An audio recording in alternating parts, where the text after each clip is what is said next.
The hunt is on for the missing billions South African investors lost in the latest Ponzi scheme.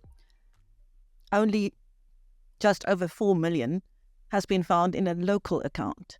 Where could the rest be? Let's speak to Magnus Heystek. Welcome, Magnus. Yes, hello, Chris. Nice talking to you again. It seems to me that this story is growing legs faster than we can catch up, and a lot of angles that you've uncovered. It seems to be that a lot of questions are being asked about where is the money? Where has it gone? Is it a Ponzi scheme? Has it left the country? And we're getting more and more people contacting us, asking questions about, well, if it is a Ponzi scheme, what will happen to me? I spoke to a lady this morning who lost the life savings in the scam, but she's more concerned about, will they come after me to repay the profits that I made? Will SARS come after me? So, it's just not a simple case of defrauding people. It has a tremendous trickle-down effect on people and families. And it's such a bad indictment on the world of investments, where you can still, in this day and age, with all the bank regulations and all the regulations at the FSCA, still get away with a scam like this. It is quite astounding. And it highlights the fact that, that's the reason why South Africa is on the grey listing, the so-called grey listing. It's still possible that smart and crooked people can create these schemes and get away with it for a very, very long time, using normal banking channels, local marketing, and they can write about these things in the media and attract clients. That is the astounding part of the story. Well, Craig Warriner, the supposed mastermind, is safely behind bars, safely for him. But what about those who enabled him? Well, I think, as we said last time, that Global and Local and Michael Haldane, for instance, the founder of Global and Local, is sent it right in the middle of the scam, because you've discovered and you've received information from the public that he was a joint director with Craig Warriner on a number of companies, both local and offshore. So you cannot plead innocence. So I didn't know. He was right there promoting this scheme very aggressively to clients going back many, many years, more than 10, 12 years. So to feign innocence now and said, we've also been scammed, that's not correct. And I think he needs to answer, media questions and questions from the regulator. How did the scam all work together? I mean, you sent me some stuff about, you found through your contacts, I think a total of 11 local and global companies that have ties with BHI International, management companies, Haldane is connected to those as well, in far-off places like Virgin Islands, being administered from there. So this is a whole network of companies, trusts that have been set up over a period of time.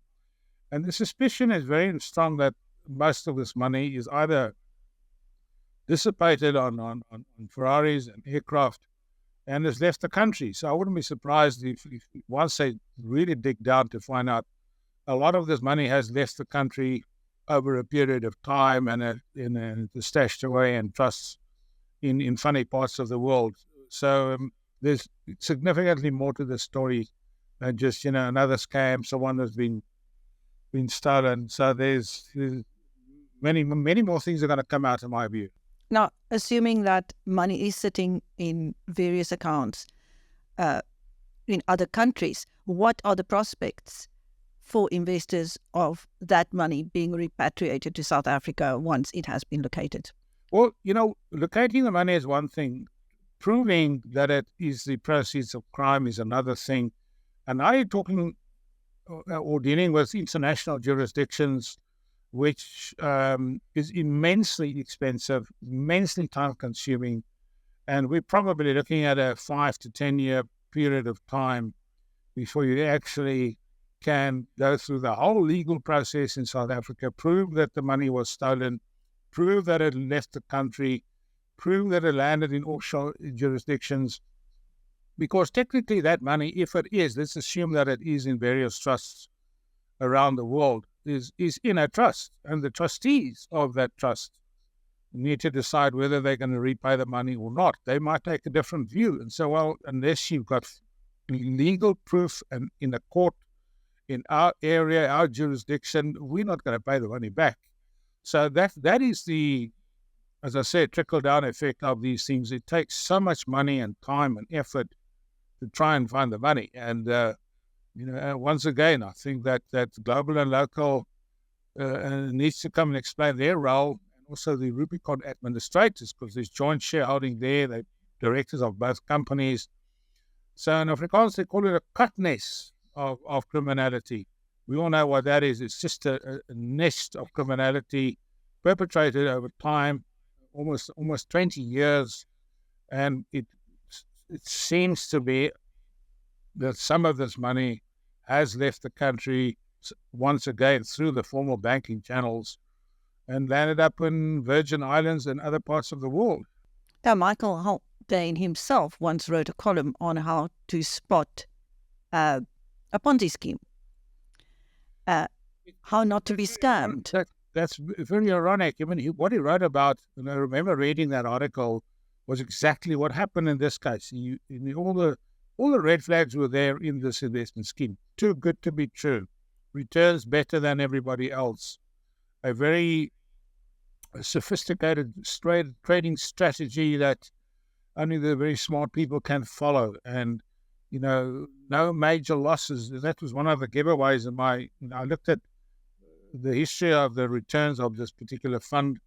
And in the 2008, when stock markets crashed by over 50% and more, this fund still declared a profit.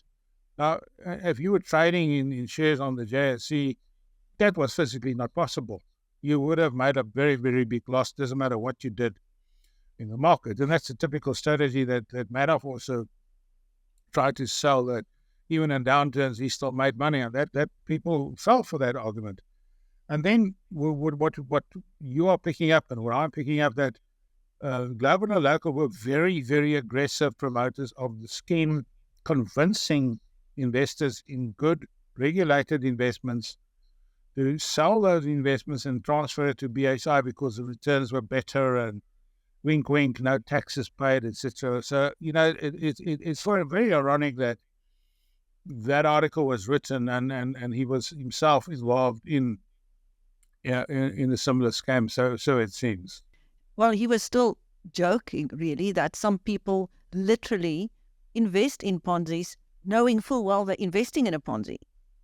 Professional Ponzi investors. Why do they do that?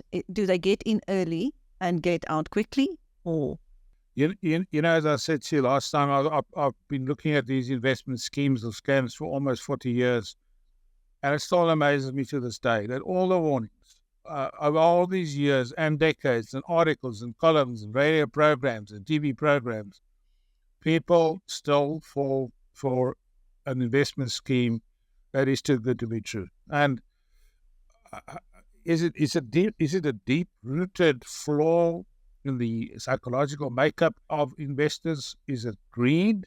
Is it stupidity? Is it lack of knowledge?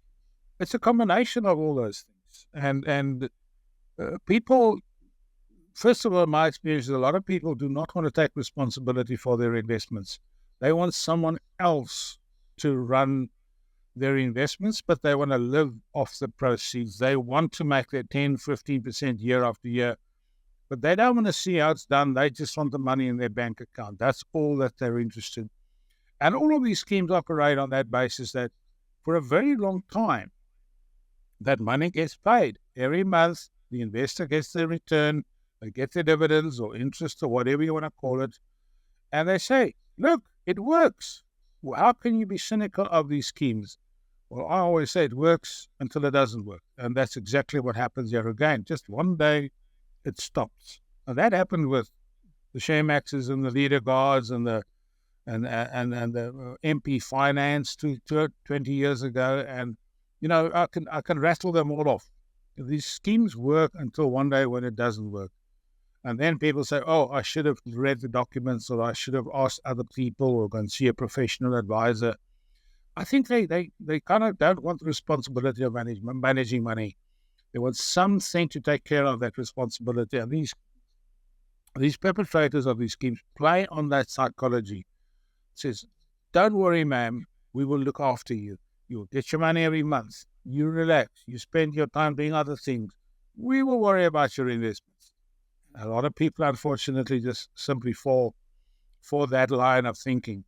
And easy prey, if you're not sure, you don't know how markets work, and you say, oh, thank goodness, my problems have been solved. Now, when we spoke last time, you told me how when you first heard of the BHI scheme, you knew it was rubbish. And as soon as you saw the application forms with all the red flags, you got a client to get his money out of there really fast. Some people were really mad at you that you now didn't issue a warning at the time.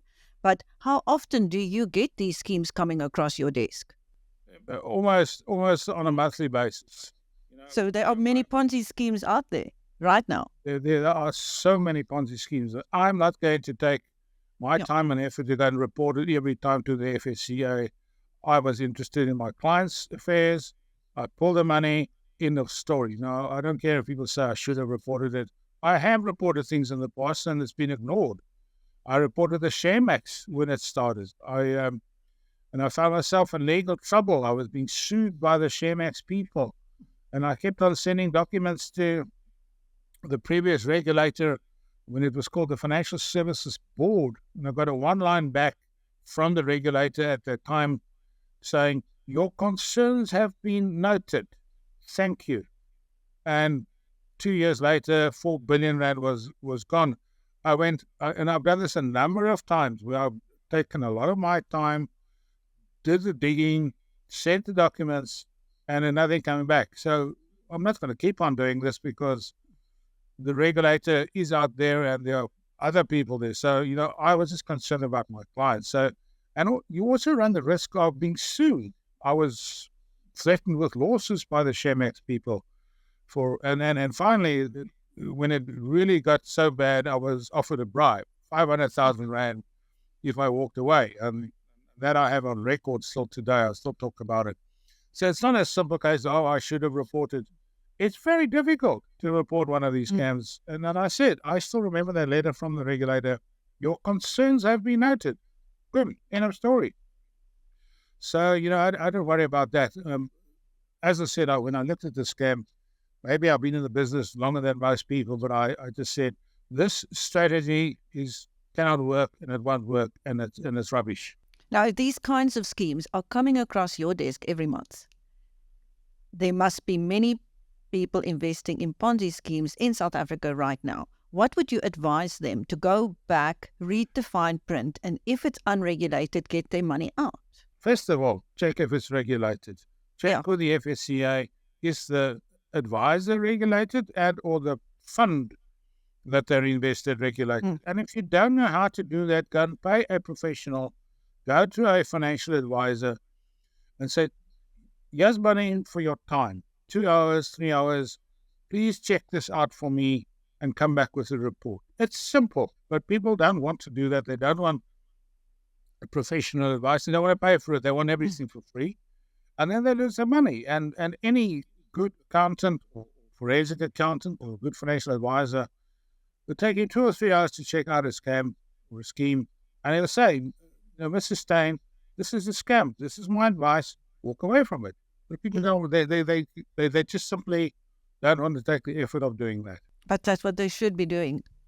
With social media, it's so easy to create the aura of a respectable investment scheme.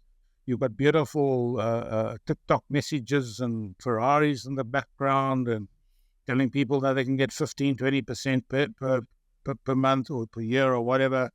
Unfortunately, people fall for it, and so they sometimes do have money that comes from a pension fund or the sale of a property or an inheritance, and they believe these stories. Thank you. That was Magnus Heystek speaking to BizNews about the latest developments in the Ponzi scheme that cost investors billions. Thank you, Magnus.